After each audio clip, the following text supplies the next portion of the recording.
Cairo, Seattle.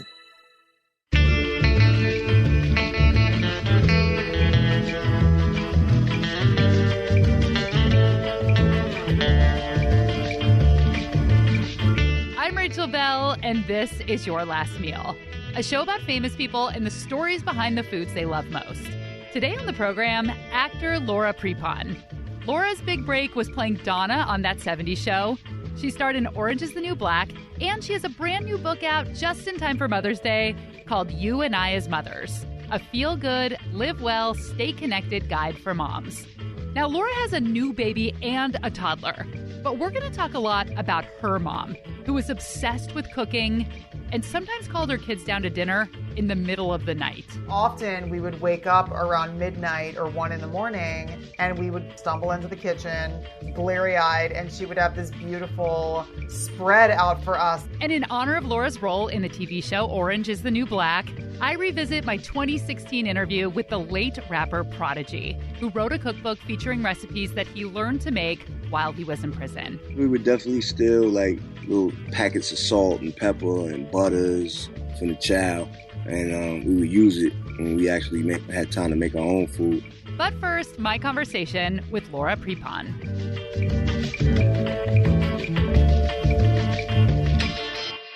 Let's start where it always has to start, with childhood. I understand that you had the life that people dream of, no rules, wild childhood. Yes, my siblings and I often refer to it as Wild Kingdom. Our mother was just very unconventional and eccentric. So we definitely had a very interesting upbringing, especially when it came to food, because she was this very eccentric gourmet chef and would make all sorts of things till the wee hours of the morning, like Peking duck and her own sushi and perfecting cooking foie gras. You know, I remember when she was in her phase of caviar. We lived in Jersey, so she would drive into this really high-end Russian deli called Petrosian. I don't even know if it's still there. And she would get caviar, beluga, and sevruga and bring it back to Jersey and make these homemade blinis and do this whole caviar thing. I was like 9 years old at the time, so it was kind of lost on me. But I wish I was a little older when she was going through those, because I totally didn't get the art of when she was totally into sushi and would get all of her own fresh fish from like a sushi market that was an hour and a half away that she would drive to get her fresh fish every day. But I was so young. I was like 8, 9 years old when she was in those phases. And then as I got older, she would go into other phases that I could understand. This was in the 80s and the early 90s, before the Food Network, when making sushi or Peking duck at home was very exotic. She would stay up all hours of the night, and you didn't have a bedtime, so you guys would eat sometimes really late, right? Yes, we would go to sleep for school, around 10 o'clock or whatever. And then we would wake up around midnight or 1 a.m. and we would all, stumble into the kitchen, bleary-eyed, and she would have this beautiful spread out for us. She would basically make 3 meals. She would make dinner for us, which she would put in these casserole dishes on hot trays, and she would make like a little buffet for the kids with amazing food.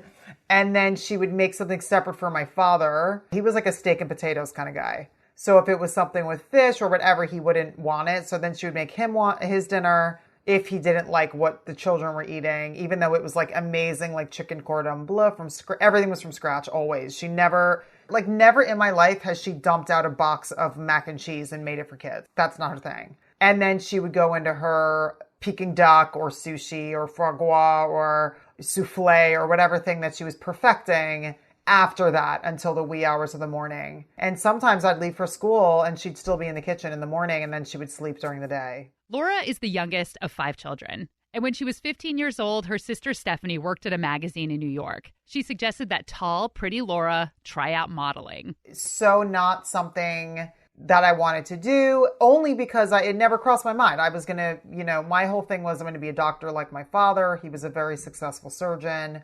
I'd always been fascinated with, the body and how it works and health and wellness and everything like that since I was a kid. When she mentioned that, it was like hearing a foreign language, but I'm always down to experience it and try it. So I'm like, sure, why not? And my mother drove me into this open casting in New York to this modeling agency when I was 15. and they told me to lose 25 pounds. And if I did, that they would sign me. So I lost 25 pounds in 2 months. And they signed her. Laura said it's easier to break into modeling and make a portfolio if you're in Europe. So at 15 years old, she moved to Milan all by herself and lived in a flat with other models. So my mom said, go. I packed my bags and I got on a plane and I moved to Milan when I was 15. And I lived there for about a year. And I lived in Paris and London. I did a little stint in Brazil. And then my first commercial I ever got was in Milan. It was an Italian Uncle Ben's rice commercial. No way. Yeah. Paris, Welthauptstadt für Mode und Trends. Die neue Respinos Sommerkollektion von Uncle Ben's. And then called my mother in Jersey and I said, I want to try this acting thing. And she said, well, what do you need to do? And I said, I need to learn how to act. So she's like, okay, great, let's do it. So then I came home from Italy and then I started acting. And then within a year, I booked that 70s show and I moved to Los Angeles. And that's all kind of history after that. Laura mentioned earlier that she had to lose 25 pounds to be accepted into the modeling agency. And her mom got very involved in helping her do that. In her book, she reveals that her mother, a woman who is obsessed with cooking delicious food, taught her how to be bulimic. It's complicated. By the way, when I lost those 25 pounds, that was not because of the eating disorder. That was because of hard work. My mother would cook my food and weigh it out and portion it out and batch cook all of my meals for me. Put myself on a workout regimen. I ate only what she put in my little containers for me. Like she would weigh and measure me every day. Like we had a full blown, it was like a training camp. It became this thing we did together. And she's not a maternal person.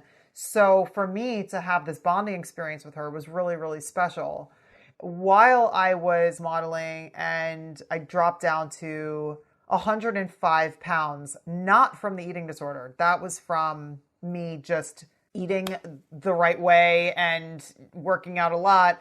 But I tend to be an extremist and I kind of took it to extreme. And yes, I dropped down to 105 pounds and was a size 0 at 5'10". And it was too hard for me to keep that weight off because my body, like my period was gone. I didn't get my period for like a year. When it became really, really hard to keep my weight down, that's when she taught me, how to be a bulimic and how to do it correctly, different tricks to do so that people won't know that I'm doing it, how to make it easier, specific foods to eat. It was like a whole learning thing. And I resisted it at first, but then it became this kind of shared secret that she and I had, and we would do it together, and it was how we would bond. We would hang out and eat together and talk and then go to our separate bathrooms. It was like a bonding thing we did, and I craved it. I craved this time with her because I love her. She's my mother. And then unfortunately, it took me years to get out of it.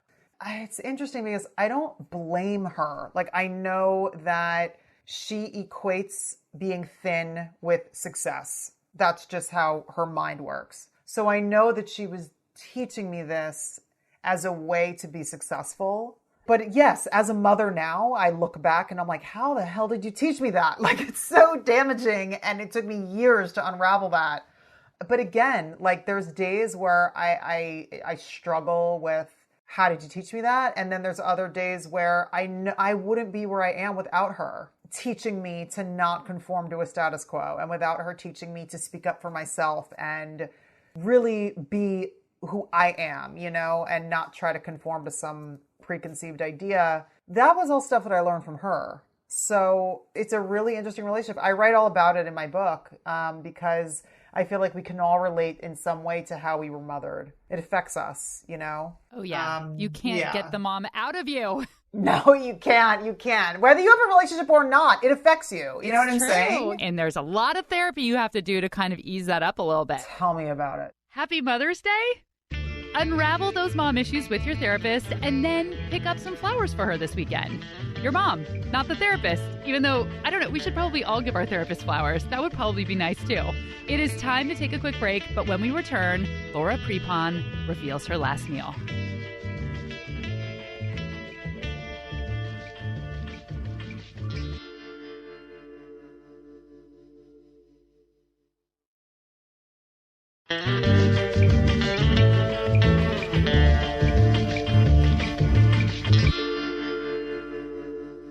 Laura, what would your last meal be? My last meal, that's always such a tough question, you know. I think it would probably have to be mussels, like a bouillabaisse, like the mussels in like that beautiful tomatoey broth. Yes. That with some fresh bread, fresh toasted bread with butter. It's probably that. Like when you get the grilled bread, that is the Yes. best with like the smoky grill marks on it. Yes, that is what I'm saying. That is what would be my last meal. I absolutely love that. And if that's on the menu, I get it. I get it. I order it. I have to. I just love that. Also because growing up, my family has property in Maine and right on the water, and you could go mussling on our property and get fresh mussels. And my mother would make a bouillabaisse that was just, I'm not kidding. Like you feel like you're eating at French Laundry. Like it's just incredible. And then there's this restaurant in Budapest that's a really amazing one. And I was asking my husband too. We cannot remember the name of it. Also because we have a newborn and we're totally sleep deprived right now. But that would probably be my last meal because I just love that meal so much. And I have a lot of fond memories around it. Laura Prepon wants mussels for her last meal, preferably in a bouillabaisse, which is a very hard word to spell. And she might even like the version that she had in a nameless restaurant in Budapest.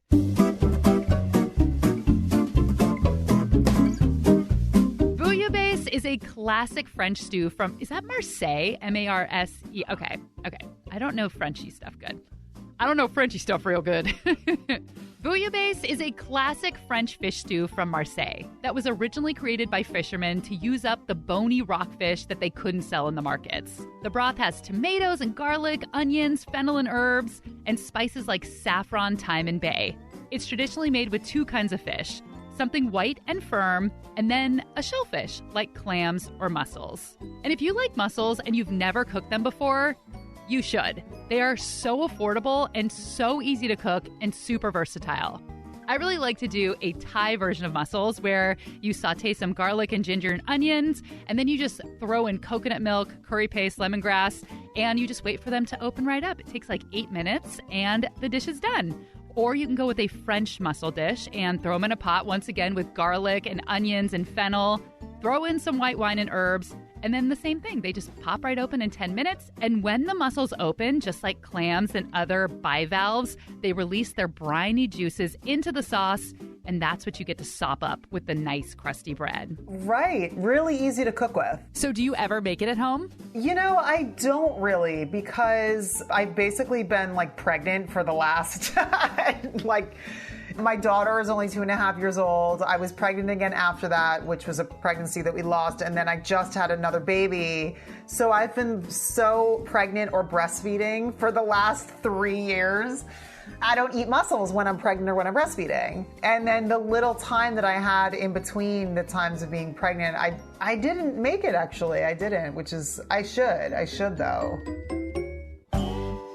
So obviously you were on Orange is the New Black, and one of the things that I was fascinated with when I read the book originally was all of the different hacks that they did in prison for making meals, like using coffee creamer and sugar packets and things like that to make a cheesecake for someone's birthday. Yeah. Did you learn any of those things by being on the show? The only thing I really remember from Orange is the New Black that we would take Kool-Aid packets and, you know, they would make blush out of them and like rouge and lipstick out of the Kool-Aid packets. But I don't remember specifically because a lot of the scenes that they would do in the kitchen, it was usually like Red and Gloria and, you know, like Nikki and Lorna. My character was never really in the kitchen scenes. We would just have to eat this horrible food. But the trick was whenever we had to do eating scenes, we had a little trick and all the girls caught on to it and we were all just eating oranges. So they would give us oranges and we would just, to make it look like we were chewing, we would always just chew oranges. So we didn't have to eat any of the other terrible food. So that was our trick. It's so on the nose to give you oranges. I know, seriously. Laura played Alex on Orange is the New Black, an inmate in federal prison. And like you just heard her say, even the food she had to eat while filming a TV show was bad. So you can only imagine how bad actual prison food is. In December 2016, I had the rapper Prodigy on Your Last Meal. He had just written a book called Commissary Kitchen, my infamous prison cookbook, featuring recipes that he made while incarcerated in various New York State jails. Prodigy was born with sickle cell anemia, a hereditary blood disorder, and he said that eating lots of green vegetables kept him from feeling pain and getting sick. But as you can imagine, the food in prison is not very healthy. He said they only served maybe a vegetable a week. It was always green beans. But luckily at the prison he was at, they allowed people to mail in packages of food, and he was shipped cases and cases of canned vegetables. Sadly, about a year and a half after our interview in 2017, Prodigy passed away from complications from sickle cell anemia. So here's a portion of our interview talking about what he cooked and ate during the time he spent behind bars. Is the bad food enough to make you behave yourself so you never go back again? Oh, for sure. Definitely. I'll never want to see that food ever again, yo. Ever again. Prodigy said they weren't limited to eating at mealtimes. You could buy food in the commissary kitchen, you could have food shipped to you from the outside, and inmates would pocket things like butter packets and creamer and little salt and pepper packets from the cafeteria, which he called the chow, but I wasn't in prison, so I feel like it's like a little bit inside for me to call it the chow too. Every day they would get a few hours out of their cells to watch TV or play cards, use the phone, or to cook. During those times, me and the guys that I hung out with, we would always cook because we were working out a lot. And when you're on a real workout regimen, you have to eat. So that's what we would do. That was our thing. Work out, eat good, drink a lot of water. And, I went in with this plan to better myself and improve myself, and it worked out for me. But I learned that a lot of inmates, they don't have family and they don't have money, to afford food on commissary. So, they were forced to eat the prison chow every day. And that's the only thing they had to eat. And it's disgusting, man. You hear horror stories about people finding things in food. I had no idea that you could cook your own meals in prison. I didn't know that this existed. All that he had was a toaster and a microwave, but he had to share it with 50 other inmates. So he and his little buddies, that's what they like to be called in prison. I'm safe out here. No one can beat me up. He and his little buddies in prison, they would cook together. There's a lot of tension. Like everybody's upset that they're in prison and, they got attitudes. So when it comes time to cooking, usually, people share the food. Like I might throw in the rice, you throw in the salmon, somebody else will throw in the beans, and then we'll make the food and then we'll all eat together. Whoever chipped in, you know what I mean? And sometimes we might share it with somebody if we feel like, being nice or whatever. But the cooking, it takes like an hour or two to prepare a meal, you know what I mean, and sit down and eat. It takes your mind off of where you at for a little while, because you're sitting there preparing your meal and it's almost kind of peaceful, for the moment. You forget where you at for a little while and you get to, talk to the other inmates, and it just helps bring people together and it calms a lot of the tension. So it's a good thing. What is a recipe that you were really surprised that you could make in prison? I mean, I've heard about, using like the little cream packets to make a cheesecake. What is something that you made out of nothing? Definitely probably like the pot stickers, the dumplings. That is a weird recipe. Can you talk more about that? What do you use to make the dumpling skin? There was two different ways we would do it. We would take like the pasta, we would get like spaghetti or elbow noodles, and you boil it, you get it soft, and then you just mush it together like dough, and then you just make it into a shape, of a dumpling, and you could fill it with like chicken or tuna or whatever, and then close it up, and then put it in the toaster oven, and then you got dumplings. We used to do the same thing with bread. Like if you take a loaf of bread and you put some water on it and you just turn it into dough, soft dough, and just make the dumplings out of the dough. You know what I mean? Did you just kind of sit around all day thinking like, what can I make? Were you getting all like Food Network chopped in your brain?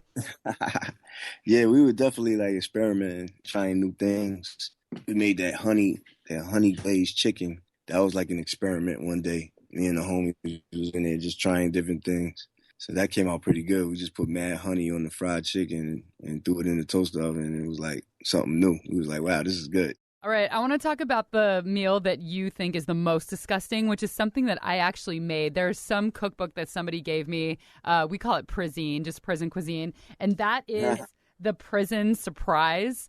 Right. Can you talk about what's in Prison Surprise? Because I made this and I ate this and I thought it was disgusting. And then I was strangely kind of into it because of the MSG. I think it's like a little weirdly addictive.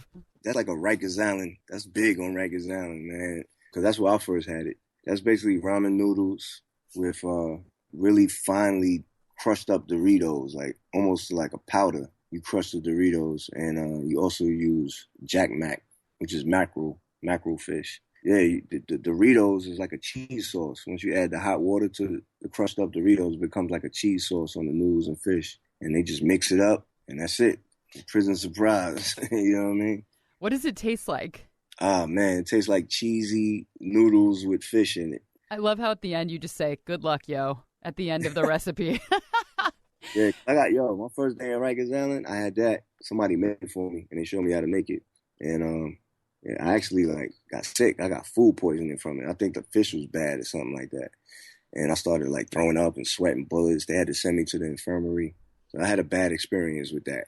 My first day in jail. Ugh. Yes, it sounds disgusting. It looks disgusting. It smells disgusting. It's salty as hell and very addictive. I could not stop eating it. It was the most delicious, disgusting thing I may have ever put into my mouth. Have you made any of these recipes since you've been out? Yeah, I definitely have. I make a lot of the salmon. I make a lot of the macaroni salad with apples. I make a lot of the salmon spaghetti, the rasta pasta.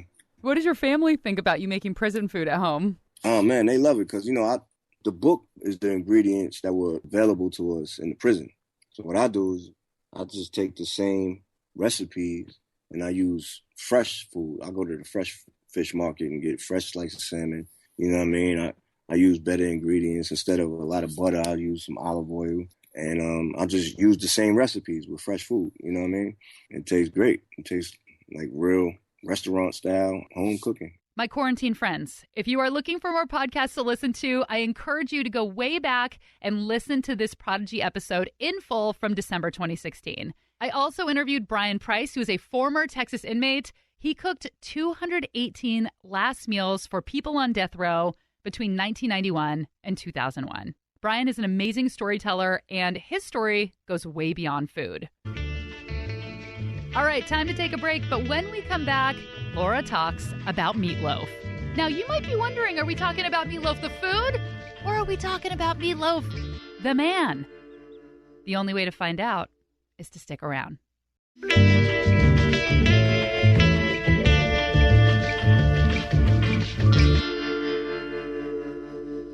I read something deep in the internet that says that you go back to New Jersey every year for Thanksgiving and that your family has a tradition that you sing a particular song together every year.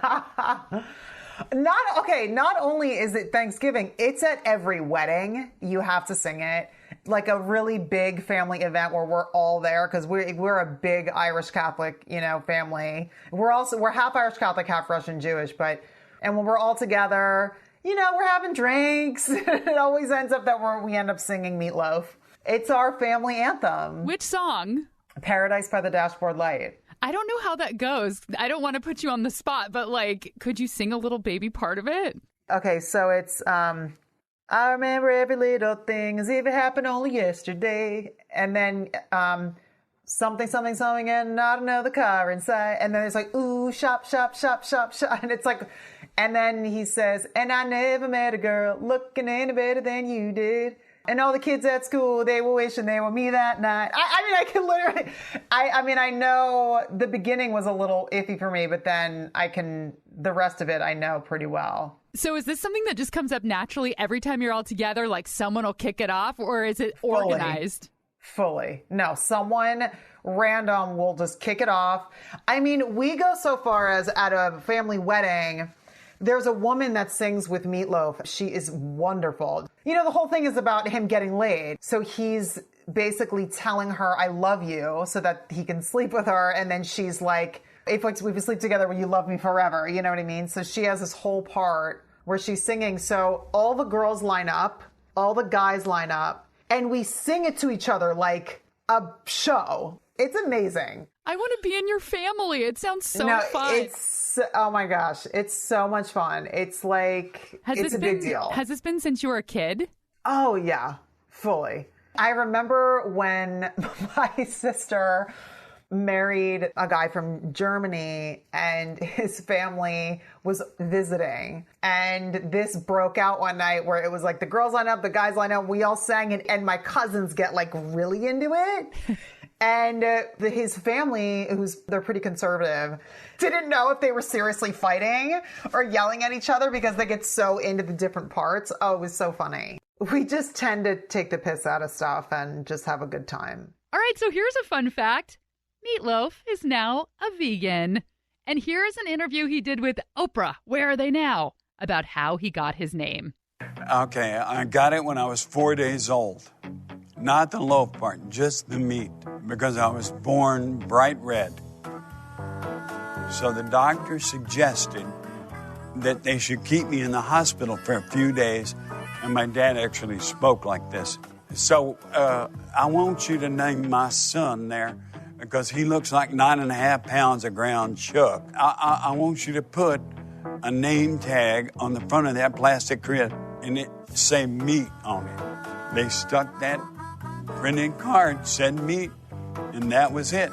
And the loaf came about in the 8th grade. I stepped on a coach's foot, and he screamed, "Get off my foot, you hunk of meatloaf."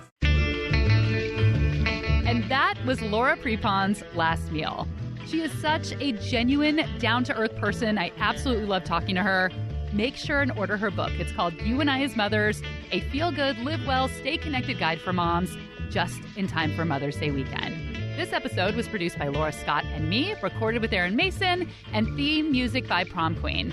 I encourage you to go to doomwop.com, it's DOOM, WOP, WOP, to buy her music and support an artist who can't work right now. And while I'm bossing you around, please follow along on Instagram, Your Last Meal Podcast. I've been doing something called the Quarantine Cooking Club. Every week, we all cook a dish together. It's always one of the last meals from a past guest. On Tuesdays, we vote in my Instagram stories, and on Thursdays, I announce the winner. You can use any recipe, make any version of the dish you want, and then post your pictures to Instagram and tag me in them. You can find more on my Instagram page. I'm Rachel Bell, and this is Your Last Meal.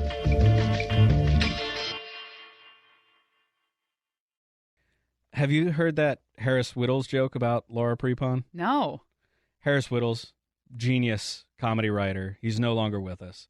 But he wrote, "Did you guys hear about that new deal that you can go in on with a cast member from That 70s Show and you get a discount on mustard and or salad toppings? It's a Laura Prepon, Grey Poupon, Crouton Groupon." I love a little wordplay. And every time I hear her name, I think of Grey Poupon. Oh, my brain is so tired. Oh, okay. All right, so here's a fun fact. Meatloaf is now a vegan. Isn't that ironic? Don't you think? Please don't put that in. It's real dumb. A little too ironic. Real dumb, yeah. It's like flies in your Chardonnay. She's a Jersey girl, by the way, just like you. Yeah. You're a Jersey girl. I'm a Jersey girl. You're a Jersey girl.